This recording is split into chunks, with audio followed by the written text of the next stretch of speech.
जो लोग अग्निपथ योजना का फायदा गिना रहे हैं, ऐसा लग रहा है कि कोई चीज वो बेचने की कोशिश कर रहे हैं। जैसे सेल्समैन की भाषा होती है ना, वाह मेगा बम्पर ऑफर चल रहा है, आपको 20 लाख रुपया भी मिल जाएगा, 4 साल में आप रिटायर भी हो जाएंगे, फिर आपको रिजर्वेशन भी मिल जाएगा। ऐसा लगता है कि रेलवे स्टेशन के बाहर कोई चूहा मारने की दवा बेच रहा हो। साहब आप मंत्री हैं, साहब अगर आप रोजगार देने के लिए सीरियस होते, 28 लाख पोस्ट जो हैं वो सिर्फ सेंट्रल गवर्नमेंट में रिक्त पड़ा हुआ है, और आप स्टेट गवर्नमेंट में जाकर के देख लीजिए, भर्तियां नहीं की जा रही। गरीब किसान मजदूर के बच्चे होते हैं, कोई नेता का बाल बच्चा आर्मी में नहीं जाता है, जाता है प्रधानमंत्री भी जाते हैं फोटो खिंचवाने के लिए। फोटो खिंचवाने के लिए वर्दी पहनना एक बात होता है, देश की भक्ति के लिए, सर्वोच्च सम्मान के लिए वर्दी पहनना दूसरी बात होती है। दीपावली में जाकर के मिठाई बांट देंगे, उसके बाद आकर के अग्निपथ योजना ला करके देश की जवानों का दिवाला निकाल देंगे। अग्निपथ योजना इस देश के नौजवानों को अग्नि में झोंकने की योजना है। मीडिया के सभी साथियों और आपके चैनल के माध्यम से, आपके यूट्यूब चैनल के माध्यम से सुन रहे आप सभी दर्शकों का अभिनंदन करता हूं। और हमारे 2 वरिष्ठ साथियों ने न सिर्फ आज बल्कि लगातार जब से ये योजना घोषित की गई है, भारतीय राष्ट्रीय कांग्रेस का पक्ष रख रहे हैं। मैं भारतीय राष्ट्रीय कांग्रेस का एक साधारण कार्यकर्ता हूं, उसके साथ साथ मैं बिहार का रहने वाला हूं। शायद ये पहला मौका है कि मैं आप तमाम लोगों के सामने स्पष्ट तरीके से यह बात रखना चाहता हूं कि मैं ऐसे परिवार से आता हूं, हमारे परिवार में रिश्तेदारी में 16 लोग आर्म फोर्सेस की नौकरी करते हैं। मैं ऐसे परिवार से आता हूं जिसको शहीद का परिवार कहा जाता है। इंसर्जेंसी में हमारे एक भाई की शहादत हुई है, उन्होंने अपना सर्वोच्च बलिदान दिया है। और आप सबके चैनल पे भी मैं यही देख रहा हूँ कि सब लोग यही कह रहे हैं कि सबसे ज़्यादा हिंसा बिहार में भड़क रही है। मैं इस बिंदु पे आपसे कुछ बात करना चाहता हूँ। पहली बात तो ये कि हम लोग मार्केटिंग नहीं करना जानते हैं। हमको लगता है कि सेना का, देश के सर्वोच्च सम्मान का, ये मार्केटिंग करने का चीज़ नहीं है। लेकिन आप एक एक मंत्रियों का बयान सुन करके देख लीजिए। जो लोग अग्निपथ योजना का फायदा गिना रहे हैं, ऐसा लग रहा है कि कोई चीज़ वो बेचने की कोशिश कर रहे हैं।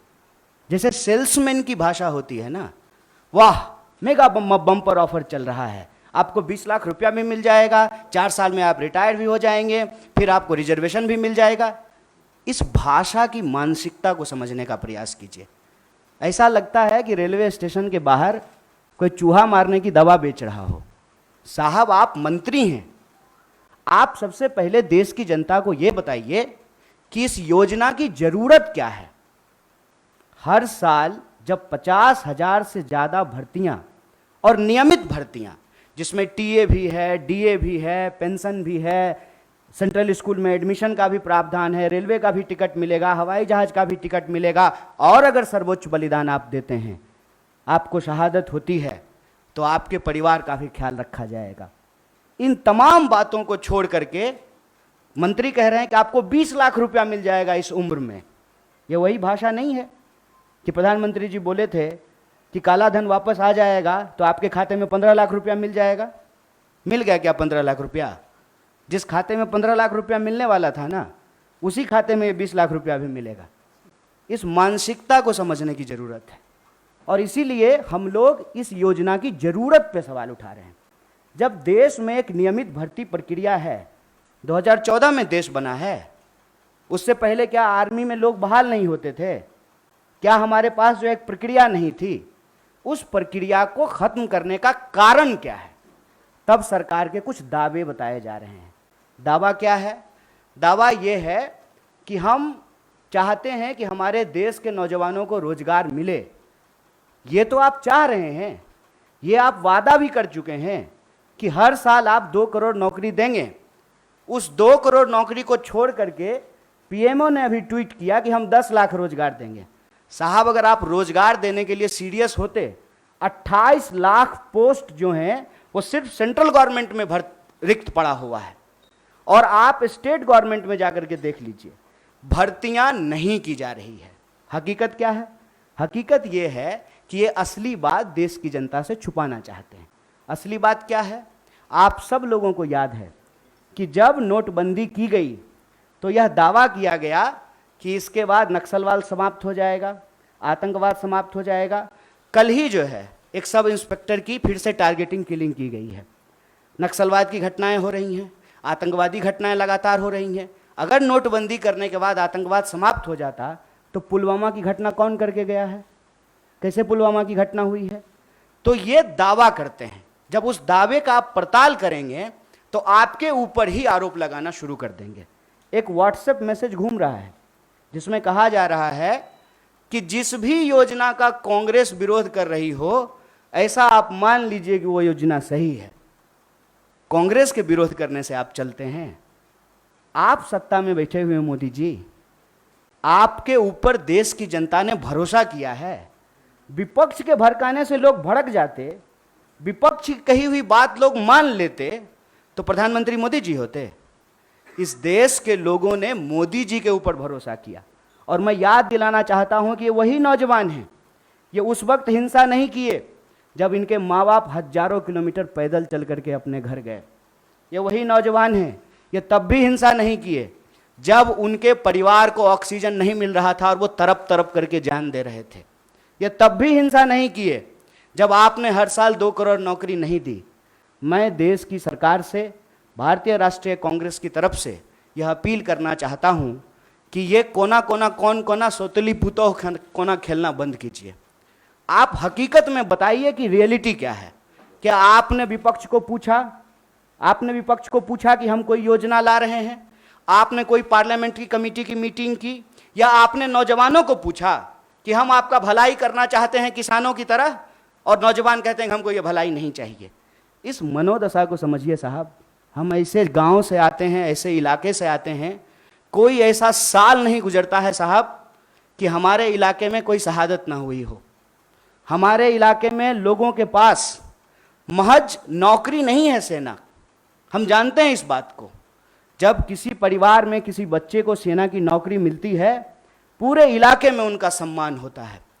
और दुख के साथ साथ जब एक पार्थिव शरीर गांव आता है, आंखों में आंसू होने के बावजूद उस इलाके का सीना गर्व से चौड़ा हो जाता है कि हमारे बच्चे ने जो है देश के लिए सर्वोच्च सम्मान दिया है। सेना का सवाल देश की सुरक्षा का सवाल है, आप इसको मजाक मत बनाइए। और एक बात हमारे साथी भी कह रहे हैं, आप तमाम मीडिया लोग भी इसको बोल रहे हैं कि उसमें से 25% लोगों को, साहब 25% नहीं, अप टू 25%, ध्यान रखिएगा, यह है सेल्समैन मेगा बम्पर ऑफर की मानसिकता। अप टू 25% क्या होता है? मतलब 25% की भी गारंटी नहीं है। यह मत समझिए आप कि उसमें से एक को दे ही देंगे नौकरी। बहुत चालाकी से टर्म्स एंड कंडीशन लिख दिया है, अप टू 25%। और इसमें यह कितना गंभीर है, इस गंभीरता का आप अंदाजा लगाइए कि अभी आए हुए 3 दिन हुए हैं घोषणा किए हुए, 2 मेजर अमेंडमेंट हो चुका है, और जो फायदा गिनाए जा रहे हैं वो फायदा तो पहले से है। सेना में, आर्म फोर्सेस में, पैरामिलिट्री में भर्ती होने की मैक्सिमम आयु 25 वर्ष है। 25 वर्ष से ज्यादा में तो आप बहाल ही नहीं हो सकते हैं। उसके बाद अलग अलग रैंक पे आप कितना समय तक सेवा देंगे वो पहले से निर्धारित है। और जो लोग आर्मी की नौकरी समाप्त करके, सेवा समाप्त करके आते हैं, उनको अन्य जगहों पे सुविधाएं दी जाती है। भूतपूर्व सैनिकों को सुविधाएं दी जाती है, भूतपूर्व सैनिकों के परिवारों को सुविधाएं दी जाती है। और आप में से बहुत सारे लोग, मैं बहुत साधारण बात करता हूं, मुझे लंबी चौड़ी बात करनी नहीं आती है, क्योंकि कहते हैं जाके पैर न फटे विवाई, वो का जाने पीड़ पड़ाई। हमको पता है कि आर्मी में कौन लोग जाते हैं। गृह मंत्री का बेटा आर्मी में नहीं जाएगा, वो बीसीसीआई का सेक्रेटरी बनेगा। हमको पता है कि वहां पे सेवा करने वाले कौन लोग होते हैं, गरीब किसान मजदूर के बच्चे होते हैं। कोई नेता का बाल बच्चा आर्मी में नहीं जाता है। जाता है, प्रधानमंत्री भी जाते हैं फोटो खिंचवाने के लिए। फोटो खिंचवाने के लिए वर्दी पहनना एक बात होता है, देश की भक्ति के लिए, सर्वोच्च सम्मान के लिए वर्दी पहनना दूसरी बात होती है। दीपावली में जा करके मिठाई बांट देंगे, उसके बाद आ करके अग्निपथ योजना ला करके देश की जवानों का दिवाला निकाल देंगे। अग्निपथ योजना इस देश के नौजवानों को अग्नि में झोंकने की योजना है। इस योजना को सरकार को तुरंत वापस लेना चाहिए और ये जो लॉलीपॉप वाली भाषा है ना, इस लॉलीपॉप की भाषाओं को बंद करना चाहिए। और जहां तक बिहार में हिंसा का सवाल है, सीधा सा एक कारण समझ लीजिए, ये नौजवान ना किसी के द्वारा लाए गए हैं, ना किसी के द्वारा बुलाए गए हैं। आप तमाम प्रबुद्ध पत्रकार यहाँ बैठे हुए हैं, कोई ऑर्गेनाइज्ड आंदोलन होता है उसका स्वरूप अलग होता है। हम लोग 3 दिन से नहीं डिटेन हो रहे हैं यहाँ पे, हमारा ऑफिस छावनी नहीं बना हुआ है। हम लोग आते हैं, पुलिस पकड़ करके हमको ले जाती है, कोई हिंसा नहीं होती है, कुछ भी नहीं होता है। उसमें हिंसा क्यों हुआ है? क्योंकि वहाँ नौजवानों का सब्र जो है पानी सर से ऊपर चला गया है। और एक बात और जान लीजिए, जो हमारा बेरोजगारी दर है देश का, बिहार का बेरोजगारी दर डबल है साहब। जहां के मजदूर, बिहार का मजदूर जाता है ना हरियाणा और पंजाब में धान काटने के लिए, बिहार के ही लोग आते हैं ना दिल्ली में काम करने के लिए, बिहार के ही लोग जाते हैं ना महाराष्ट्र में काम करने के लिए। जहां एम्प्लॉयमेंट नहीं है वहां के लोग ऑलरेडी विस्थापित होते हैं। ये जो बच्चे हैं ये उस उम्मीद में अपने गांव में रह रहे हैं, दौड़ रहे हैं जाड़ा गर्मी बरसात, सड़कों पे मैदानों में रेत पे, कि इनको किसी दिन सेना में सेवा देने का मौका मिलेगा। ये मौका इनसे जब छीना जा रहा है तो इनका सब्र टूट गया है। लेकिन मैं इन तमाम नौजवानों से भी एक अपील करना चाहता हूं, दोस्त, हम किसान के बच्चे हैं और हमारे माँ बाप ने इस सरकार को झुकाया है, इस सरकार को बताया है कि ये देश गांधी का देश है और गांधी के देश में सत्य और अहिंसा से ही कोई लड़ाई जीती जा सकती है। इसीलिए भारतीय राष्ट्रीय कांग्रेस की तरफ से इस आंदोलन का पूर्णतः समर्थन करते हुए सरकार से यह अपील करते हैं कि इसको वापस लीजिए और नौजवानों से अपील करते हैं कि देश की संपत्ति को मत जलाइए, मत जलाइए, क्योंकि कल को आपको वही संपत्ति इसी प्रधानमंत्री से बचाना भी है। क्योंकि देश की संपत्ति जो दोस्त को बेचने वाले हैं, ये हमारे आपके टैक्स के पैसे की संपत्ति है, इसकी रक्षा कीजिए, सत्य और अहिंसा के रास्ते पे चलिए। और किसानों ने 700 लोगों की शहादत देने के बाद 1 साल से ज़्यादा आंदोलन चलाया, शांतिपूर्ण तरीके से चलाया, तमाम तरह के आरोप लगाए गए। जैसे आज आपके आंदोलन को कहते हैं उपद्रवी, तोड़ फोड़ करने वाले, हिंसा करने वाले, ये कहाँ से आ गए, कैसे आ गए, कौन है इसके लिए जिम्मेवार?